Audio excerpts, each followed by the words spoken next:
નોંધણી પ્રથા રદ કરવામાં આવી. કઈ નીતિના પરિણામે દેશમાં આંતરમાળખાકીય સગવડોનો વધારો થયો?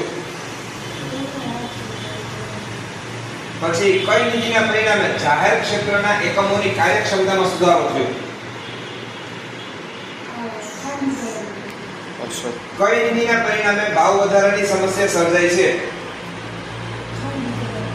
દેશના અર્થતંત્રને વિશ્વના અર્થતંત્ર સાથે જોડવાની પ્રક્રિયા એટલે શું? પર્યાવરણની સુરક્ષા માટે ઈસવીસન 1972 માં સ્ટોકહોમ શહેરમાં શાનું આયોજન થયું હતું? પૃથ્વીની પરિષદ. એ નંબર બરાબર. 5 જૂન બરાબર આપણે કયા દિવસ તરીકે ઉજવીએ છીએ વિશ્વભરમાં? 1981 માં બરાબર વાયુ પ્રદૂષણ નિયંત્રિત ધારો કોણે બનાવ્યો? ભારત સરકાર આવે ભાઈ.